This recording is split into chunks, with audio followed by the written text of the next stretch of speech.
আসসালামু আলাইকুম। আজকের লেকচারটা মূলত ইজিসির জন্য। আচ্ছা, আমাদের এখানে আছে একটা মুভেবল পুলি, অর্থাৎ অর্থাৎ আমাদের যদি M1 গ্রেটার দেন M2 হয়, তাহলে M1 ভরটা অবশ্যই নিচে নামবে আর M2 ভরটা অবশ্যই উপরে উঠবে। এখন M2 ভরটা যখন উপরে উঠবে, এটা পুলি সহই উপরে উঠবে, পুলি সহ এখানে একটা থাকবে পুলিটা, আর M2 ভরটা হয়তো এখানে থাকবে, মানে এভাবে উপরে উঠবে আর কি। তাহলে আমরা চিন্তা করি, যদি এখানে A1 ত্বরণের এ ত্বরণের নিচে নামে, এখানে কি এ ত্বরণের উপরে উঠবে? বিষয়টা আসলে সেরকম না। চলো আমরা দেখি কিভাবে এটা কাজ করে। আচ্ছা, মনে করি যে আমাদের রশির দৈর্ঘ্য পরিবর্তন যেটুকু হয়, যেখানে যেখানে পরিবর্তন হয়, ধরো পুলিটা এখানেই থাকবে, এখানে রশির দৈর্ঘ্যটা বাড়তে থাকবে। তো আমরা প্রথম ধরুন ইনিশিয়ালি x1 আছে, আর হচ্ছে এখানে কমতে থাকবে রশির দৈর্ঘ্য, আর এদিকে এদিকে কোনো পরিবর্তন হবে না, অপরিবর্তনীয়। তাহলে আমরা এখানে ধরলাম x2, এখানেও x2, যেহেতু দেখো তুমি এই দুটা দৈর্ঘ্য কিন্তু সমান, এখান থেকে এখানে আর এখান থেকে এখানে, ঠিক আছে। আর আমরা যদি রশির দৈর্ঘ্য যদি কনসিডার করি l, তাহলে আমরা বলতে পারি x1 plus 2x2 equals l।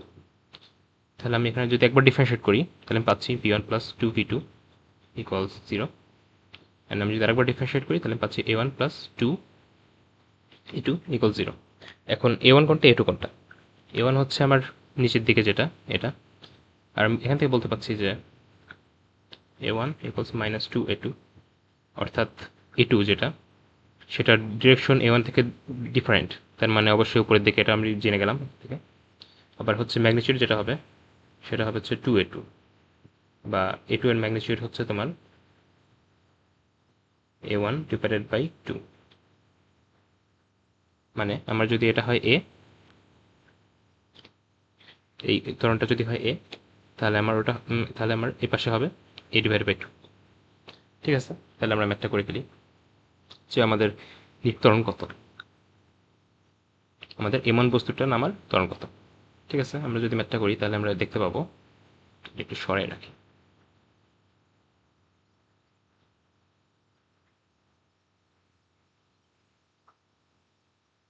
ঠিক আছে, তাহলে আমাদের আমরা জানি কি, এক দড়িতে এক টান। এদিকে যদি টি থাকে, এদিকেও থাকবে টি, এদিকেও থাকবে টি। আর টি এর ডিরেকশন কোন দিকে হয়? বস্তু থেকে বাইরের দিকে হয়। তাহলে বস্তু থেকে বাইরের দিকে, এদিকেও বস্তু থেকে বাইরের দিকে হবে, এক দড়িতে এক টান। ঠিক আছে, আমরা আমরা যদি m1g মাইনাস টি করি, এখন এগুলো যদি তোমাদের ক্লিয়ার না থাকে, অবশ্যই বলের বিষয়গুলো ক্লিয়ার করে আসবে, তাহলে তোমরা বুঝতে পারবে এখানে। তাহলে m1g মাইনাস টি ইকুয়ালস m1a। আর আমি যদি এখানে বলি, আচ্ছা তোমরা দেখতে পাচ্ছ যে এই বস্তুটা M2 যেটা, এটা নিচের দিকে কাজ করছে M2g, আর উপরের দিকে টি প্লাস টি 2t কাজ করছে। তাহলে 2t minus M2g equals M2 a divided by 2। ঠিক আছে, তাহলে আমরা যদি এই ইকুয়েশনটাকে 2 দিয়ে গুণ করি, তাহলে অ্যান্ড যোগ করে দিই, তাহলে আমরা পেয়ে যাচ্ছি 2t কাটা যাচ্ছে, 2m1g মাইনাস m2g ইকুয়ালস আসছে আমাদের a 2m1 plus m2 divided by 2। তাহলে এখান থেকে আমরা পেয়ে যাচ্ছি a equals 2m1g minus m2g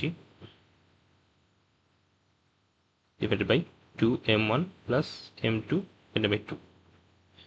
তো আমাদের ধরা যাক, let's say m1 equals 2 kg, m2 equals 1 kg, যেহেতু আমরা বলেছিলাম যে m1 গ্রেটার দেন m2, এরকম একটা ধরে নিই। তাহলে এ কত আসে? এ আসে হচ্ছে তোমার, তাহলে আমাদের কত, 2 to 4 minus 1g divided by তোমার হচ্ছে 4 প্লাস হাফ। তাহলে আমরা পেয়ে গেলাম 9 উপরে 2 ইন্টু 3g, আমরা পাচ্ছি 2gb ডিভাইডেড বাই 3। এভাবে আমরা ম্যাথগুলো করতে পারবো, অবশ্যই বুঝতে পারছো তোমরা হয়তো। আচ্ছা, এবার এই ম্যাথটা চিন্তা করো। মনে করো যে, আচ্ছা, এবং তলগুলোতে কোনো ফ্রিকশন নেই, এগুলো আমি বারবার বলতে ভুলে যাই।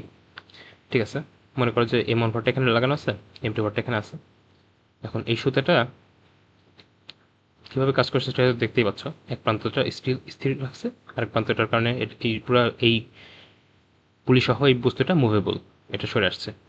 অ্যান্ড আমরা খুবই স্বাভাবিকভাবে, অত বেশি চিন্তা না করে আমরা স্বাভাবিকভাবে ম্যাথগুলো করবো। পরিবর্তন হবে কোন কোন প্রান্তে, এখানে হবে পরিবর্তন, মনে করলাম এখানে x1, আর এখানে পরিবর্তন হবে, এখানে পরিবর্তন হবে x2, আর এটাও x2, যেহেতু দেখতে পাচ্ছ সমান থাকবে সবসময়। তাহলে x1 প্লাস 2x2 আবার আগের মতো হয়ে যাচ্ছে, ইকুয়ালস l। ধরে নিলাম আমরা ওটা রশিদ দৈর্ঘ্য। আমরা যদি একবারে ডিরেক্টলি দুইবার ডিফারেন্সিয়েট করে নিই, তাহলে আমরা বলতে পারি a1 প্লাস 2a2 ইকুয়ালস 0। এখান থেকে আমরা বলতে পারি যে a2 এর ম্যাগনিটিউড যেটা, সেটা হবে a1 এর ম্যাগনিটিউড ডিভাইডেড বাই 2। a1 এর ম্যাগনিটিউড কোনটা? অবশ্যই এদিকেরটা, আর a2 অবশ্যই এদিকে। আর যেহেতু দেখো তোমরা এটা এদিকে যাচ্ছে, তো এটা এদিকে যাবে, এটা তোমরা বুঝতেই পারছো। ঠিক আছে, আমরা ধরে নিই যে এদিকে ত্বরণ হচ্ছে a, তাহলে এদিকে হবে কত? a divided by 2। তাহলে আমরা ম্যাথ করে ফেলি। এক রশিতে এক টান, এদিকে টি থাকবে, বস্তু থেকে বাইরের দিকে যায়, এদিকে টি থাকবে, এদিকে টি থাকবে। যেহেতু এখানে ফ্রিকশন আমরা নাই বলছি, আমরা বলছি যে মিউ ইকুয়াল 0, ফ্রিকশন কনস্ট্যান্টটা 0, তাহলে আমরা পাই 2t equals m2 sorry m2 a divided by 2। আর আমরা এখানে পাচ্ছি হলো m1a minus t equals m1g minus t equals m1a। আমরা যদি দুটো অ্যাড করে দিই, আচ্ছা এটাকে আমরা এভাবে লিখতে পারি যে আমরা যদি উভয় পাশে হাফ গুণ দিয়ে দিই, তাহলে আমরা অ্যাড করতে পারি পুরোটাকে। তাহলে m1g টি কাটা গেল, ইকুয়ালস হচ্ছে আমাদের